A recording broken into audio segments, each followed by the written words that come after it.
Alright, what's up y'all, it's LakerFan here. As y'all can see by the title of today's video, we're here to talk about balance in NBA 2K22 Next Gen. So I hope y'all enjoy. If you do, feel free to drop a like, sub if you're new, turn on the noties, all that good stuff, and like always, try to 1,000 likes. Now what sparked this video title and this video concept in the first place is these two builds right here, the 5.7 and 5.9. As a lot of you guys know, a lot of people would agree that this is by far the meta guard build in this game. Now, what I wanted to talk about, and we're going to be very blunt and very just straightforward and honest with this video. What I wanted to talk about is the lack of balance at the point guard spot, but the everlasting balance at the lockdown spot and the big man spot in this game. I gotta say, from 7'3" to 7 foot, it really plays the exact same way at every single height. You can do all types of different things with the big men in terms of an inside and outside, a great post scorer, a dominant defender, all types of rebounding ability, shooting the ball, whether you don't shoot the ball, whatever the case may be. Anything from 7 foot to 7'3" will really play the kind of exact same way, and it doesn't really matter. So as far as balance goes, that's how I personally feel. And then on top of that too, you can make the case that, well, what about the undersized bigs? To me personally, the 6'7" through 6'9s are some really elite heights as well. In terms of versatility, it plays really good perimeter defense as well as interior defense and great rebounding on top of that too. 6'7" and 6'8" by far in that regard. And then for 6'9", a little bit more toward the big man spot, but still very versatile in the sense of switching on to ball handlers still. And then we have the lockdown heights at 6'5" to 6'6", even 6'7". I would still feature into this rather than the big man spot. But either way, these lockdown heights are perfectly fine as well. Again, you can do all different types of things with them. You can have 65 driving dunk for the quick drops off one. You can still have 84 driving dunk for contact dunk packages, 92 for gold posterizer, and even more contact dunk packages. You can do whatever you want with this. You can have all different types of variety in terms of defense, whether you have ball handling on your build or not, whether you have shooting or not. And I even have a 6'6" that has 25 three-pointer, and I have a 90+ win percent with doing stuff like that. And a lot of people would have the rebuttal of, well, you set screens, you do all types of different stuff where it relies on your point guard. What about the times where I'm playing 2v2? I'm at the point guard spot with a 6'6" with 25 three-pointer, and I'm just iso-wing with the big man on my team. Long story short, what I wanted to talk about with this video is there's so much variety from 6'5" all the way up to 7'3".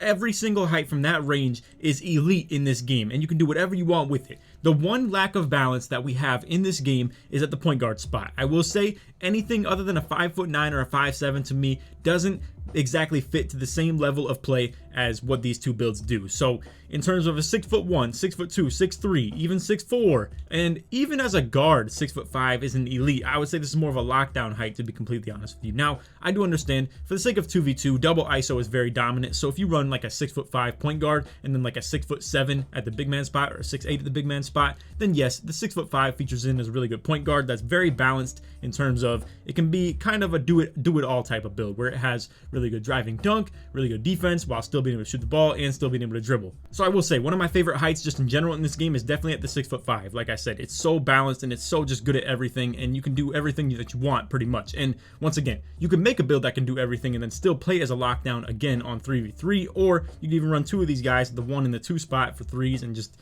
dodge the lock pretty much and go at the weakest defender. So what makes these two builds right here so dominant in this game is that speed with ball is a very important attribute rating. It's always been, but in this game, the zigzagging left to right is by far, as we all know, a very hard thing to guard. And it really doesn't take a whole lot of skill or dribble combos or chains or anything like that from these point guards to really be able to get themselves open. Again, you add in screens and stuff like that as well. It's understandable the frustration and rage that people have when playing against stuff like this. But what makes them even better is the fact that they can have great defense as well. So to click through this right here on the 5'7", we'll talk about the 5'9" too, because I do believe it's actually better than the 5'7", me personally. But either way, I mean, the fact that this build can get 99 three-pointer, 99 ball handle, still have 97 speed with ball. Again, its defense is even ridiculous too. 96 perimeter defense, 96 steal. We have 97 speed, 99 acceleration, and 99 stamina on this. And its glaring weaknesses, while they might be very evident in terms of strength, vertical, all types of rebounding, block, into your defense, even its finishing ability is very a glaring weakness. Now, 40 driving dunk actually still lets you dunk the ball while open, and it's pretty interesting how it actually speeds up the process on it and kind of makes up for the lack of consistency you would get with 25 driving layup and not even knowing if you're going to make a wide open layup. 40 driving dunk really patches up all those problems, to be honest. But even with all these weaknesses right here, if a great player is possessing this build right here, it's very hard to stop, and it's very hard to even score on in the first place too, with its steal rating and its perimeter defense, really just holding up and doing really good things on defense. And its glaring weaknesses don't really shine so brightly on 3v3, where again, interior defense and rebounding doesn't exactly matter at this guard spot. He's just always guarding perimeter, and if you dominate him in the interior, he's still going to dominate you on the perimeter in terms of three-pointers and stuff like that. So long story short, I do think 2v2 gets really toxic. I don't think 2s really has any place in terms of actual skill being implemented in the game, but I can understand from a lot of people's perspective where if you're someone who likes to be on a 6'3" to 6'5" guard or anything like that, or even run double ISO and you're just both on 6'7s, I can understand why you'd rather play on 2v2, where you can actually take advantage of these types of builds right here, whereas on 3s, it's just by far the only thing you should ever play on as a point guard, a 5'7" to 5'9", to be honest with you guys. Now again, because we were just talking all that stuff about the point guards, I do want to once again talk about the balance between the lockdown and the big man spots. Again, 6'5" to 6'7" features in as a great lockdown, and then 6'7" to 6'9" features in as a great undersized big man. 7' to 7'3", these dudes are just out here crazy demigods, moving like insane. And to talk real quick about these three heights right here, the 6'6" to 6'8", I understand why people are very frustrated with this game in terms of trying to keep up with these really fast point guards that have like 97 plus speed with ball, all types of badges to help them out on the offensive side of things. What we will talk about a little bit later in the video is talking about the badge balancing, how I really do feel like offense has seen a very increase in all types of different stuff like that that's super overpowered in terms of badges. And then on defense, you didn't really get a lot of them to fight back, most particularly with that when it comes to perimeter defense. I will say interior defense is pretty solid, I think, and especially for shot blocking. Maybe not contesting wise with all the super tall bigs with mouse in the house, grace under pressure, all types of stuff like that, super high close shot,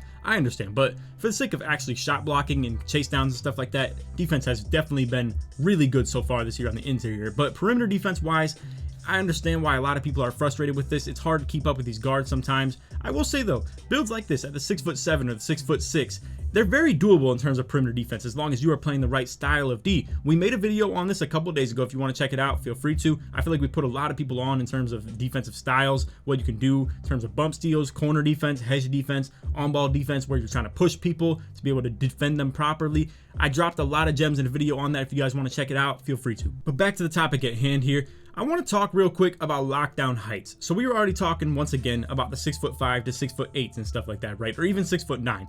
I want to talk about previous games like 2K19, where people absolutely adored all the types of things that you could play with defense in that game, where 6'10" lockdowns are the only thing that you should ever make. Now this is where we come to the whole topic of game balancing and how defense plays versus offense, or if we're talking build balancing. So I don't want to focus this video entirely on build balancing. I do understand when it comes to gameplay balancing, it's more important to talk about that, where in 2K19, defense really fought back. Like, defense was the aggressor. It was by far the dominant thing, and offense had to deal with it, and it was really frustrating for offensive players. But again, so be it. Sometimes 2K just leans toward defense, sometimes it leans toward offense. Unfortunately, for the sake of 2K21 next gen and current gen, and then for 2K22 current gen and next gen, they've both been very offensive oriented, and I feel like it has a lot of the lockdown defenders out there really frustrated with how the game plays. And again, I've seen your guys' comments, I understand what you're saying, and I do get your perspective on it. Me myself, I'm even a lockdown myself too, and I play as a big man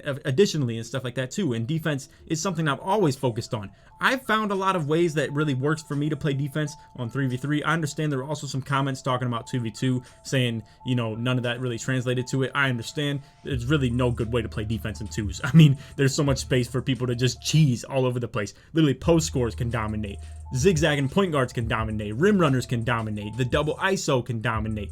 All types of stuff like that. Post scores, I don't know if I already said that or not, but either way, there's every style in the game. Mid-range faders and stuff like that too. It goes on and on. 2s is just cheese. There's no proper way to play defense than that, if we're being completely honest, and it's just trash if you ask me. And I know I'm out here rambling a little bit. It's what I intended to do with this video though. I wanted to get everything out of my mind in terms of how I feel about the game, how I feel about the balance of it, and where we're at in the state of 2K22 next gen currently. Now, I don't know about current gen. A lot of people have been giving feedback on current gen just being trash. They say that it's impossible to keep up with guards, and that the sliding and the stuns is just ridiculous on there. I haven't really played it too much, so I don't really understand. Actually, I shouldn't even say too much. I haven't played it at all, so I've been only on next gen, and I've been loving defense myself personally. I do get frustrated sometimes with how hard it is to guard like stage PGs, and granted, maybe your guys' as a stage, point guards are just the basic like park player, because granted, I understand you're not spending 8 million hours on the game like I am. You're not devoted to like learning how to get better as a player like I am. And there's no problem with that. I understand there's casuals out there, but at the end of the day, if you're having a hard time defending people, you do want to learn and get better at doing said thing.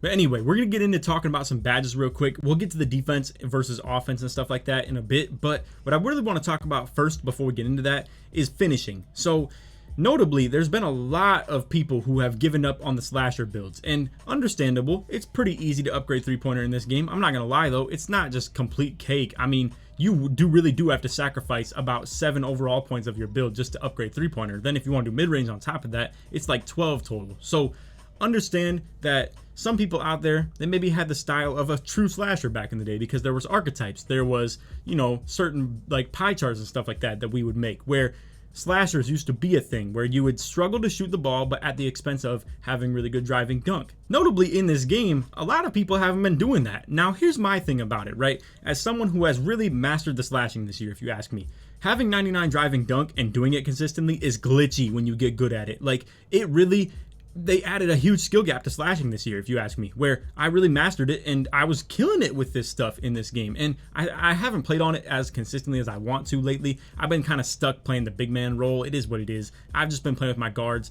and been trying to grind up my pro-am builds and stuff like that. But I will get back on that 6'6 slasher very soon. I really am looking forward to playing like that on twos. I have so much fun doing it as well. And I think a lot of people overreacted to the way that slashing got nerfed.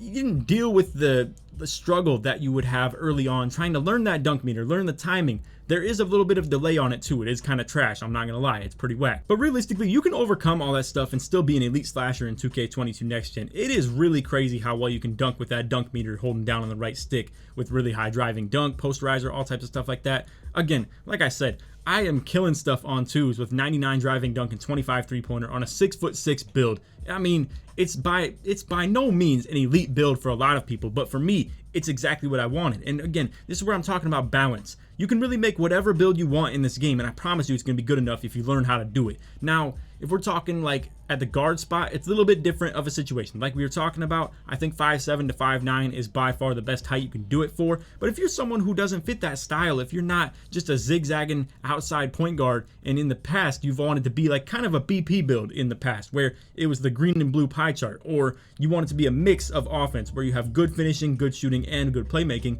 there's still a place for that in this game. If anything, you could make the case that this build is literally a do-it-all build. The 6'1" that actually has 65 driving dunk for the quick drops, and then boom, just like that, you have pretty much the same three-pointer as a 5'9" or a 5'7" would. It's only 2 lower, and yes, you do have lower speed with ball and ball handle, but it is still Hall of Fame quick first step and gold unpluckable. It's nothing to scoff at in that regard. And then again, still the same pass accuracy, 85. It does have a little bit less perimeter defense and steal with this one, where we do have the wingspan up a little bit. I'm not gonna lie though, you could really take the wingspan down if you want. I just had it because you could put 84 driving dunk on this build at this exact height and wingspan. You could flex that however you want, whether that's lowering speed, steal rating, whatever the case may be. But anyway, I wanted to talk about badges, so I'm gonna do so. I want to first and foremost start just from the top, which is finishing. Again, we already talked about the whole posterizer thing and just like slashers in general, but I want to talk about the interior scoring, like from down below the basket, just standing there. So fast twitch, mouse in the house, grace under pressure. Absolute crazy trio when it comes to finishing down low. You add in rise up and stuff like that too. I mean, this stuff does get crazy. Hall of Fame posterizer for taller bigs. All of this stuff really adds up, and then all you have to counter it with on defense is a kind of broken pogo stick that doesn't even work that well in terms of you being able to combat the fast twitch and the pump fake cheese down low, where again, I cannot stress enough, I've seen it in Pro-Am, I've seen it in Park, I've seen it myself with me even just cheesing it the same way. I mean, don't get me wrong, I'm not doing it out of me thinking I'm good for doing it. I'm just trying to test it and see how I can actually like kind of finesse that stuff. And for me, having 99 close shot and standing dunk on my 7'3", it's glitchy that you can just sit down there and pump fake, pump fake, pump fake, pump fake, pump fake, wait for them to jump, and then once they jump, even if they have pogo stick, even if they're tall, even if they have super high block rating, into your D, the list goes on and on. They can't really combat it, and it just doesn't have the balance it should. And it's all really just due to this badge right here. I think if pogo stick worked a little bit better and it was at the same rate as fast twitch was, where if you can kind of have Hall of Fame fast twitch on the offensive player, but Hall of Fame pogo stick on the defensive player, if it would just be a kind of wash or a draw. And sometimes the offense wins, sometimes the defense wins, but that's just not the case. And I've seen so many people who talk about pogo stick being a non-skill badge, where this just bails bad people out and stuff like that. If you ask me, fast twitch and mouse in the house and grace under pressure bails bad people out too. And realistically, there's just a lot of badges out here that do, in a sense, bail bad players out. And I think a lot of people kind of see themselves as the good player when realistically they, truth be told, are the bad player, for being completely honest. But either way, long story short, the way I see all this stuff is you have certain badges on defense that can't fight back to the offensive ones. Now, there are still very overpowered defensive badges, like Interceptor is going crazy this year. For Pro-Am, it's very notable. You don't really see it a lot in Park because you don't really have a lot of clogged up passing lanes and stuff like that. Man, I tell you what, Interceptor does go crazy in Pro-Am. You had things like Pickpocket, where people were fighting back with this at one point in time, and defense was seen as extremely overpowered at the beginning of the year. And once steals got nerfed to an extent, now all the play shots are taken over and it's very noticeable. And I feel like when the steals got nerfed, a lot of people kind of just in unison agreed that defense has seen a lot of nerf to it. And me personally, I already saw how the gameplay was going. It felt like steals were the only way that you could really fight back and play good defense on these super fast guards. And I knew as soon as they're going to patch that it was going to just really take away the fact that steal was masking a lot of flaws on defense in this game.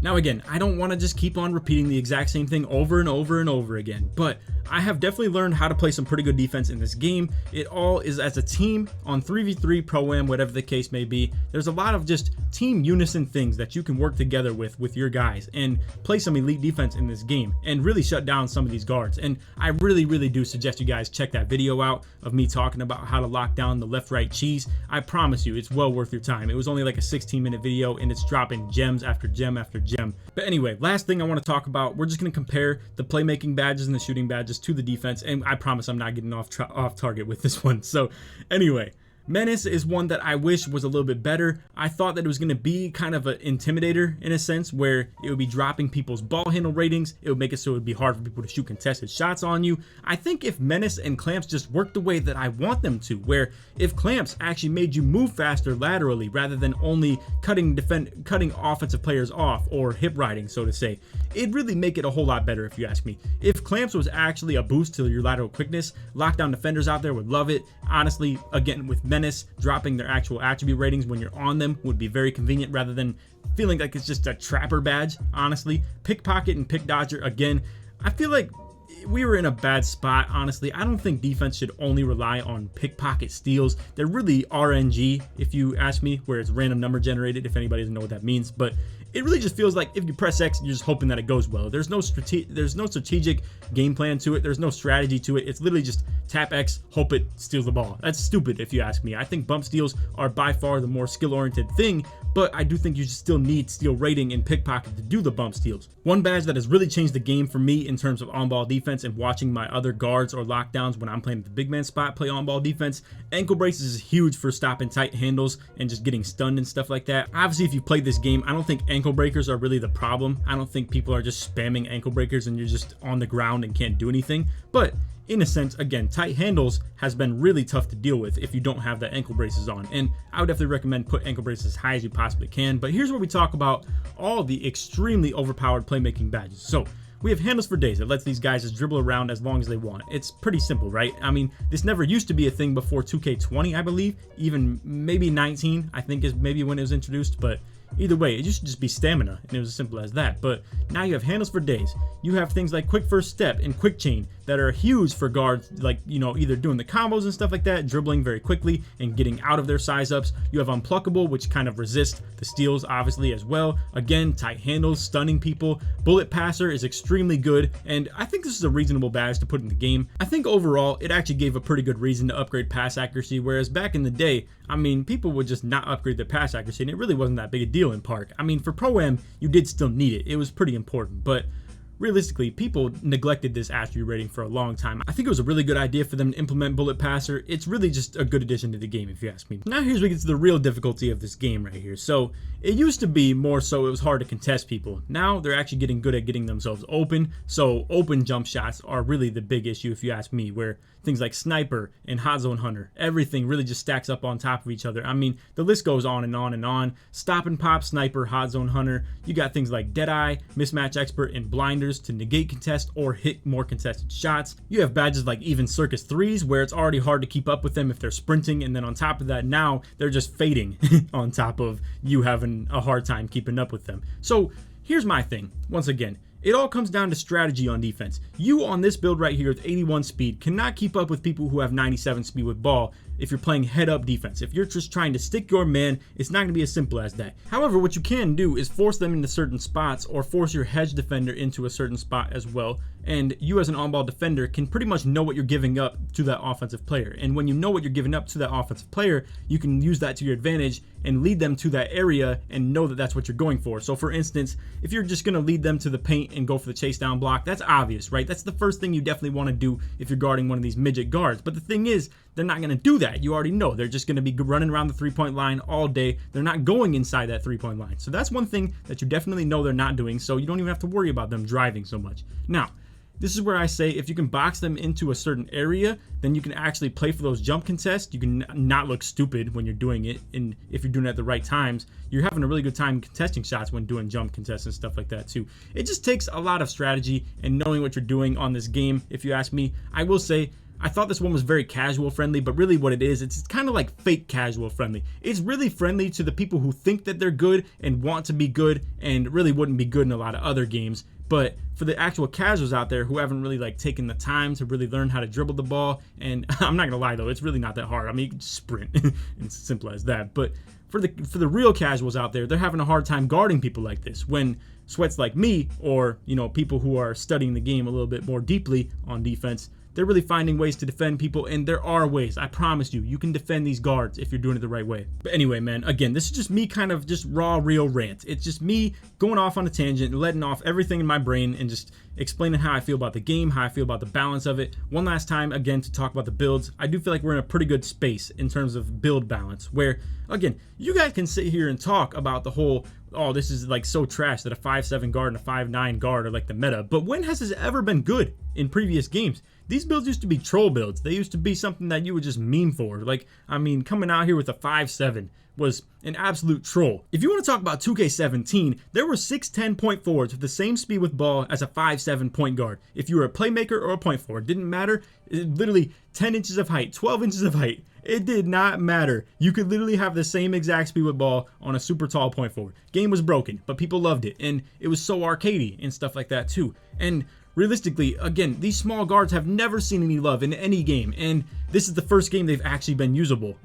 I mean, literally, you could go all the way back. I mean, in 2K15, we had 7-3 demigods out here doing complete BS, and people still look back at that game with love and respect to it and pay homage to it. A lot of times, I feel like people just don't live in the moment. They're just such a revisionist, and they're just paying so much love to things in the past, and they're stuck in the past, really. And I personally feel like we're playing a pretty good 2K right here. It's not the greatest 2K ever, don't get me wrong, but it's definitely better than the garbage we played last year. I'll say that much for sure. And if that's because the bar has been set super low, hey man, so be it. But I do feel like this game is pretty on par with 2K20, if you ask me, in 2K17. I still think it's a top 3 2K, if you ask me, this 2K22 stuff.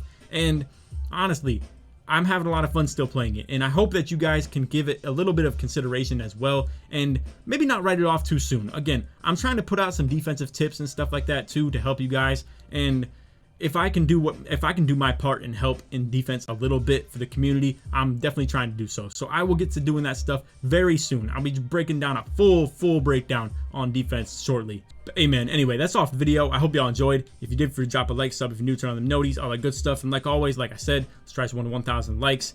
Other than that, man, if you made it to the end of the video, put balance in the comments to show your support me all the way through, or put unbalanced if you really do believe this game is super unbalanced. And let me know how you believe that as well. Let me know if you think it's just because of the offense being super dominant versus defense. I think we can all agree though that Builder is pretty balanced in terms of anything besides the point guard. And again, I've already said that like 15 times, so I'm not going to repeat myself. But anyway, leave your comments, leave your feedback. Let me know how you feel about the game itself, how you feel about the balance of the game, the gameplay itself, or the builder, whatever the case may be. And feel free to just leave whatever your thoughts are in the comments. I want to hear what other people have to say about this stuff as well. So anyway, that's off video. Like I said, if you made it to the end, put balanced or unbalanced in the comments so the support's made all the way through. Other than that, take it easy, man. Peace.